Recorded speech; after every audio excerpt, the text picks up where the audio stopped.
बिस्मिल्लाहिर्रहमानिर्रहीम। Myers of dispersion chapter पर हमारा काम जारी है। अब हम fourth mayor of dispersion, variance और स्टैंडर्ड डेविएशन देखेंगे और इनके सामने इनकी relative mayor coefficient of variation लिखी हुई है, इसको भी हम देखेंगे। हमने करना यह है कि अब इन तीनों मेयर्स को अनग्रुप डेटा पर अप्लाई करेंगे और फिर इन्हें ग्रुप डेटा पर भी अप्लाई करेंगे। इसमें यह है कि आपको करना है, ये एक बात याद रखनी है कि variance is equal to S square होता है, यानी एस के ऊपर स्क्वायर हो तो वेरियंस होता है, और सिर्फ एस लिखा हो, एस के ऊपर स्क्वायर ना हो तो सिर्फ एस कहलाती है एस डी, यानी कि स्टैंडर्ड डेविएशन। फिर ये दरम्यान में क्या लिखा है, ये लिखा है कि वेरियंस के ऊपर जब स्क्वायर रूट अप्लाई करते हैं तो वो स्टैंडर्ड डेविएशन के इक्वल हो जाता है। फार्मूला आपके सामने नज़र आ रहे हैं, वेरियंस का फार्मूला ऊपर लिखा हुआ है और स्टैंडर्ड डेविएशन का फार्मूला ये नीचे लिखा हुआ है स्क्वायर रूट में। और ये भी याद रखेंगे कि स्टैंडर्ड डेविएशन के फार्मूले में स्क्वायर रूट आती है, जबकि वेरियंस के फार्मूले में स्क्वायर रूट नहीं आएगा। ये जो फार्मूला आपको नज़र आ रहे हैं, ये फार्मूला भी हम डेटा के ऊपर अप्लाई कर सकते हैं, लेकिन इन फार्मूला के जो स्क्वायर है ऊपर, इन्हें ओपन करके थोड़ी सी डेरिवेशन कर कर तो कुछ फार्मूला और बनाए गए हैं। हम वो फार्मूला काम के अंदर यूज़ करेंगे क्योंकि उन फार्मूला को इस्तेमाल करना ज़्यादा बेहतर है। बहरहाल ये आपका बेसिक फार्मूला है जो वेरियंस का और स्टैंडर्ड डेविएशन का होते हैं। इन्हीं फार्मूला से उन्होंने वो फार्मूला बनाए हैं, तो जिसका दिल करे ये फार्मूला अप्लाई करें, ये फार्मूला भी आप अप्लाई कर सकते हैं, लेकिन मैं जो काम में यूज़ करूँगा वो दूसरा फार्मूला यूज़ करूँगा क्योंकि वो ज़्यादा बेहतर समझा जाता है। अच्छा, वो फार्मूला मैं आपको दिखा देता हूँ। ये है जी वो फार्मूला। देखिए एस का मतलब है स्टैंडर्ड डेविएशन, स्क्वायर रूट आ रही है और ये summation x square over n है minus summation x over n whole square है। तो ये पहला स्क्वायर एक्स के ऊपर है, जबकि दूसरा स्क्वायर जो है वो ये पूरी क्वांटिटी के ऊपर है जो ब्रैकेट के अंदर लिखी हुई है। ये ऊपर का फार्मूला है आपका अनग्रुप डेटा के लिए, और आपको पता है कि ग्रुप डेटा के अंदर फ्रीक्वेंसीज आती हैं। तो फिर हम ये करेंगे कि जो आपका ऊपर का फार्मूला है अनग्रुप डेटा का, उस फार्मूला के अंदर आपने दो काम करने हैं कि आपने समेशन के साथ जहाँ भी समेशन आ रही है फार्मूले में उसके साथ एफ लगा दीजिए, और जहाँ पर स्मॉल एन आ रही है उसको समेशन एफ बना दीजिए। तो ऐसा करते हैं, ऊपर वाले फार्मूले में दो समेशन आ रही हैं, दोनों के साथ एफ लगाइए। तो पहली समेशन के साथ एफ लगाएंगे तो बनेगा समेशन एफ एक्स स्क्वायर। तो ये देखिए आ रही है समेशन एफ एक्स स्क्वायर। फिर आगे है समेशन एक्स, तो इधर आप समेशन के साथ एफ लगाइए तो बनेगा समेशन एफ एक्स। तो ये आ रही है समेशन एफ एक्स, और मैं बोल रहा हूँ कि जो स्मॉल एन होते हैं उन्हें हम समेशन एफ बना देते हैं, तो ये आ रहे हैं दोनों जगह समेशन एफ। ये कोई भी फार्मूला होगा आपने उसको अनग्रुप डेटा के हिसाब से याद कर लेना है और फिर उसी फार्मूला को ग्रुप डेटा में कन्वर्ट कर देना है। अच्छा, ये तो मैंने दो फार्मूला लिखे हैं स्टैंडर्ड डेविएशन के, लेकिन नीचे फार्मूला लिखा है वेरियंस का। तो हमें पता है कि variance is equal to S square होती है, क्योंकि वेरियंस एस स्क्वायर होती है तो ऊपर के फार्मूला में आ रही है एस। तो आप ये करिए कि क्योंकि आपको एस नहीं, वेरियंस तो एस स्क्वायर है, लिहाजा आप एस, इस एस के ऊपर जब स्क्वायर अप्लाई करेंगे, इस एस के ऊपर स्क्वायर लेंगे तो आपका वेरियंस एस स्क्वायर आपको मिल जाएगा। तो जब आप इस एस पर स्क्वायर अप्लाई करेंगे ना, तो इक्वल के दूसरी तरफ की क्वांटिटी पर भी स्क्वायर अप्लाई करना पड़ेगा। इक्वालिटी के दोनों तरफ स्क्वायरिंग करनी पड़ती है। तो आप जब इस एस पर स्क्वायर अप्लाई करते हैं तो ये एस स्क्वायर तो आपके वेरियंस का स्क्वायर आ जाएगा, लेकिन दूसरी तरफ स्क्वायर अप्लाई करेंगे तो वो स्क्वायर और ये स्क्वायर रूट आपस में कैंसिल हो जाएंगे, ख़त्म हो जाएंगे आपस में। तो अंदर की जो चीज़ बचती है वो चीज़ आप यहाँ नीचे लिख देंगे, तो ये चीज़ कहलाती है हमारी एस स्क्वायर या वेरियंस। अब हम क्वेश्चन के ऊपर इन फार्मूला को अप्लाई करते हैं। ये एक हमारे सामने एक क्वेश्चन है किसी बुक का, यहाँ लिखा गया है कि find the standard deviation and coefficient of variation of the numbers. ये नंबर दिए गए हैं और आपको कहा जा रहा है कि आप इनकी स्टैंडर्ड डेविएशन और कोएफिशिएंट ऑफ वेरिएशन मालूम कीजिए। सबसे पहला काम आप करेंगे जब सोल्यूशन में आएंगे तो अपने डेटा को या अपने नंबर्स को आप पहले एक कॉलम में लिखेंगे और उस कॉलम को आप एक्स का नाम देंगे, यानी जिस डेटा पर हमने काम करना होता है उस डेटा को हम एक्स कहा करते हैं। फिर आपसे जो चीज़ पूछी गई है स्टैंडर्ड डेविएशन, उसका फार्मूला देखिए, क्योंकि ये हमारा अनग्रुप डेटा है या फ्रीक्वेंसीज नहीं आ रही हैं, तो हम एस का ये फार्मूला यूज़ करेंगे। एस के फार्मूला को देखिए, यहाँ पर आ रही है summation x square over n minus summation x over n whole square. अब देखिए कि फार्मूला को हमने क्योंकि डेटा पर अप्लाई करना है, तो डेटा पर अप्लाई करने का मतलब ये होता है कि फार्मूला में आने वाली जो चीज़ें हैं उन चीज़ों को डेटा में से मालूम किया जाए। तो सबसे पहले आप देखिए समेशन जो है ये किस पर अप्लाई हो रही है, समेशन एक्स स्क्वायर पे अप्लाई हो रही है। तो लिहाजा आपको क्योंकि पहली समेशन एक्स स्क्वायर पे अप्लाई हो रही है तो एक्स स्क्वायर नाम का आपको यहाँ कॉलम बनाना पड़ेगा। दूसरी समेशन अप्लाई हो रही है एक्स के ऊपर, तो एक्स कॉलम तो पहले ही मौजूद है हमारे पास। अब हम ये करेंगे कि एक्स स्क्वायर कॉलम बनाएंगे। वो कैसे बनाएंगे, नाम में नज़र आ रहा है कि एक्स के स्क्वायर। तो आपकी एक्स के जो वैल्यूज़ हैं, इन सारी वैल्यूज़ के बारी बारी आप स्क्वायर लीजिए, वो स्क्वायर आपके इस दूसरे कॉलम में आ जाएंगे, क्योंकि कॉलम के नाम में एक्स स्क्वायर आ रही है, लिहाजा हमने एक्स की वैल्यूज़ के स्क्वायर किए और यहाँ लिख लिए। अब जो आपकी एक्स कॉलम की वैल्यूज़ हैं उन्हें ऐड कीजिए, वो आपको सम मिलेगा 20.2। 20.2 को एक नाम देना पड़ेगा। 20.2 का नाम होगा जी, क्या नाम होगा कि ये ऊपर का नाम x, ये नीचे आ गया जी, ये x आ गया और x से पहले समेशन लग गई, तो हम बोलेंगे कि 20.2 का नाम है summation x। Next, x square column की जो वैल्यूज़ हैं इन्हें भी सम करेंगे, इनका सम आएगा 85.64। इस 85.64 को भी नाम देना पड़ेगा। ये नाम क्या देंगे, क्योंकि 85.64 सम करने से आ रही है, लिहाजा ये समेशन का साइन आएगा और साथ में क्या आएगा, ये ऊपर का नाम नीचे आ जाएगा। ऊपर का नाम है एक्स स्क्वायर, ये नीचे आ गया तो बन गई समेशन एक्स स्क्वायर। यानी आपकी 85.64 है, ये क्या है, ये समेशन एक्स स्क्वायर है। ये क्यों हमने मालूम किए हैं, समेशन एक्स और समेशन एक्स स्क्वायर की वैल्यूज़ क्यों मालूम की हैं, क्योंकि हमारे फार्मूला में आ रहे हैं। फार्मूला में ये जो जो जिस जगह पर ये आ रहे हैं वहाँ पर आप इनकी वैल्यूज़ पुट कर दीजिए। तो समेशन एक्स स्क्वायर आ रही है पहले, तो समेशन एक्स स्क्वायर है 85.64, ये यहाँ पहले पुट किया तो ये आ गया जी पहले 85.64 माइनस समेशन एक्स, तो समेशन एक्स है आपकी 20.2, इसको यहाँ ऊपर पुट कीजिए तो ये आ गया जी 20.2। बाकी n, ये तो आपको पता है कि n होती है number of observations in the data या number of values in the data. तो ये 5 वैल्यूज़ हैं, लिहाजा दोनों n की जगह पर 5 पुट किया। थोड़ा सा स्क्वायर रूट के अंदर की इन टर्म्स को आप देखिए, इन्होंने सॉल्व किया है और ये सॉल्व करने के बाद आपको आंसर मिल गया है 0.90। तो ये 0.90 क्या है, ये हमारी s है, यानी कि ये हमारी स्टैंडर्ड डेविएशन है। एक आंसर आ गया। दूसरी चीज़ पूछी गई थी कोएफिशिएंट ऑफ वेरिएशन। तो कोएफिशिएंट ऑफ वेरिएशन को CV भी कहते हैं। This is equal to S divide by x bar into 100। ये 100 ऊपर है जी, 100 S के साथ मल्टीप्लाई होगी और फिर x बार डिवाइड करेगा उन्हें। अच्छा, तो जी CV के फार्मूले में आने वाला जो S है, ये S तो पहले ही आ चुका है, S तो 0.9 आ चुका है, ये 0.9 हम S की जगह पुट करेंगे। तो देखिए उन्होंने नीचे जब किया है, जब इस फार्मूला को इक्वल किया है तो S की जगह पर ये 0.90 पुट कर दी है। नीचे आ रही है x बार। x बार जो है वो अब क्वेश्चन में तो नहीं पूछी गई थी, लेकिन क्योंकि CV पूछा गया है तो CV के फार्मूले में x बार आ गई है। x बार हमें मालूम करना पड़ेगी। x बार क्या होती है, x बार अरिथमेटिक मीन है। x बार का फार्मूला आप यूज़ करेंगे समेशन x ओवर n।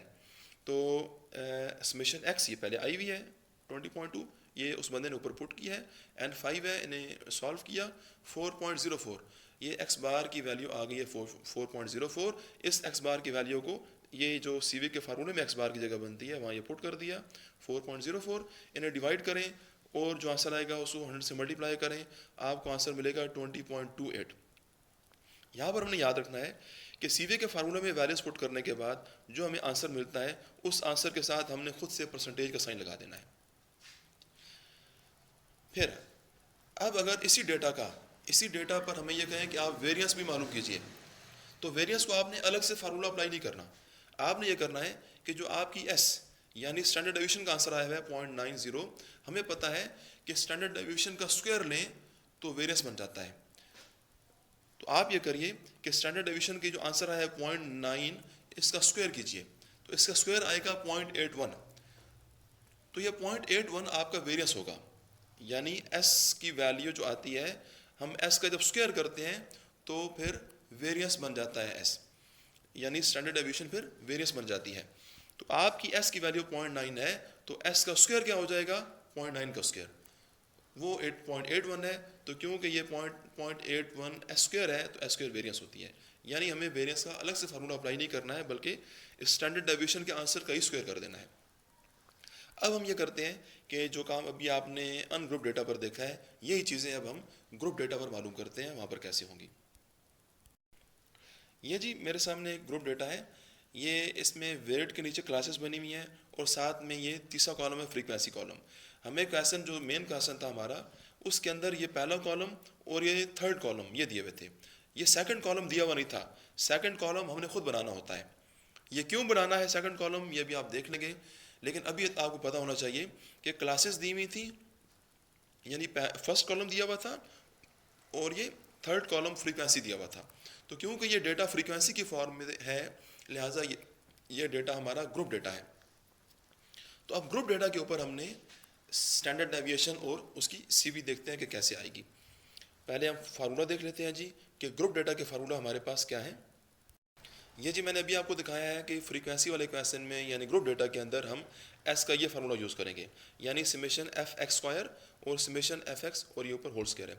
तो क्योंकि आपके फार्मूला में एक्स आ रही है, फार्मूला में एफ आ रही है और एक्स आ रहे हैं, तो एफ कॉलम तो गिवन है लेकिन एक्स कॉलम गिवन नहीं था, तो हमने इसलिए एक्स कॉलम खुद बनाया है।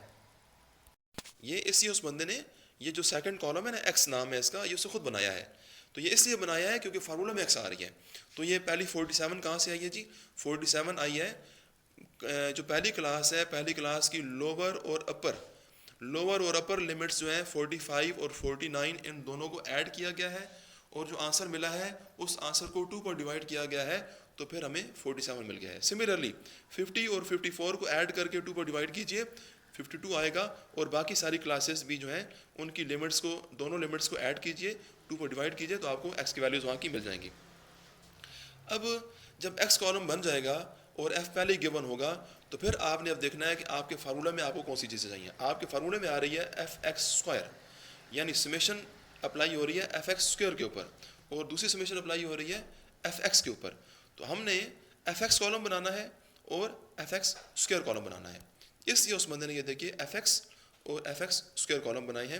तो एफ एक्स कॉलम कैसे बनेगा? नाम में नज़र आ रहा है कि एफ और एक्स आपस में मल्टीप्लाई हो रहा है नाम के अंदर। तो आपने एक्स कॉलम और एफ कॉलम इनकी वैल्यूज़ को आमने सामने मल्टीप्लाई करना है, यानी 47 को 1 के साथ मल्टीप्लाई कीजिए 47 आएगा, फिर 52 को 4 के साथ मल्टीप्लाई कीजिए 208 आएगा।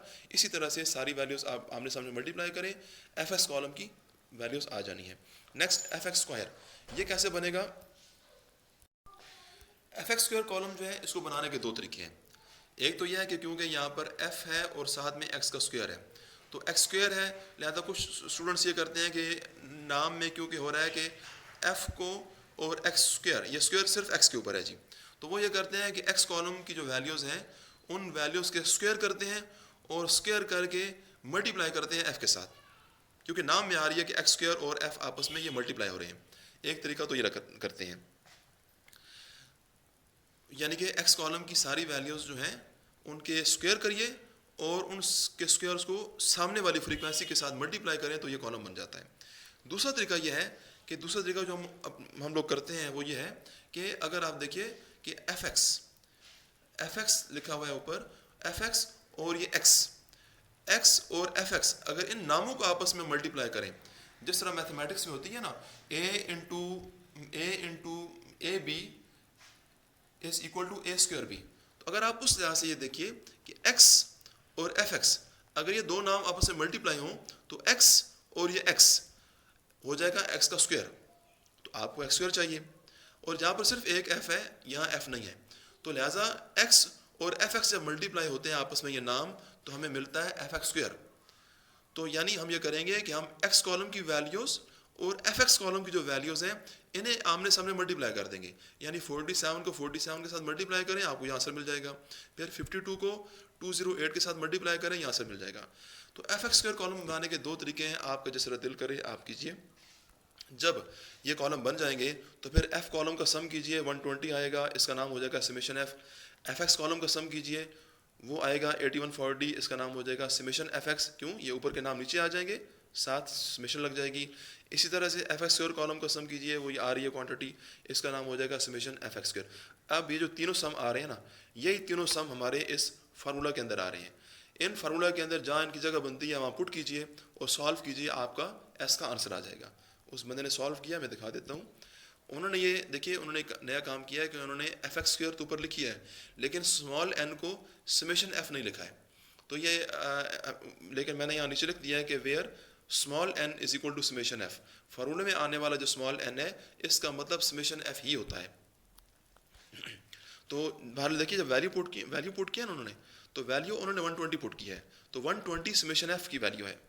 समेशन एफ जो एफ कॉलम है उस कॉलम से जो समेशन एफ मिली है ना, ये 120 वही वैल्यू है। तो आपकी मर्जी है, चाहे आप एन लिखें या आप समेशन एफ लिख दें, यहाँ पर उसमें मसला नहीं है, लेकिन वैल्यूज़ आपने वही पुट करनी है जो उनकी बनती हैं। समेशन एफ एक्स स्क्वायर की वैल्यू कौन सी है जी, आखिरी कॉलम की वैल्यू ये पुट कर दी गई है। समेशन एफ एक्स ये सेकंड लास्ट कॉलम का सम है, ये पुट कर दिया गया है यहाँ पर। और एन और समेशन एफ एक ही बात है, तो समेशन एफ की वैल्यू है 120 पुट की है। इन्हें सॉल्व करिए, आपको एस का आंसर मिल जाएगा 95.516। ये आई है आपके पास स्टैंडर्ड डेविएशन। नेक्स्ट अगर सीवी मालूम करनी पड़े यहाँ की, तो सीवी का फार्मूला वही है, S divided by x bar into 100। X bar है जी अर्थमेटिक मीन और एस है स्टैंडर्ड डेविएशन। तो एस जो है ये तो पहले आ चुकी है 9.516, ये तो आई भाई, आप ऊपर पुट कर देंगे। लेकिन एक्स बार कहते हैं अर्थमेटिक मीन को। तो अर्थमेटिक मीन सारी बात है कि अब आपको इस डेटा का मालूम करना पड़ेगा। ये डेटा ग्रुप डेटा है, तो यहाँ पर अर्थमेटिक मीन का जो फार्मूला होगा ना वो फ्रीक्वेंसी वाला होगा। तो वो फार्मूला मैं आपको दिखा देता हूँ, ये है जी। एक्स बार का आपको ये फार्मूला यूज करना पड़ेगा, जबकि इससे पहले क्वेश्चन में हमने जो फार्मूला यूज किया था वो था समेशन एक्स ओवर एन, लेकिन यहाँ पर होगा summation F x over summation F.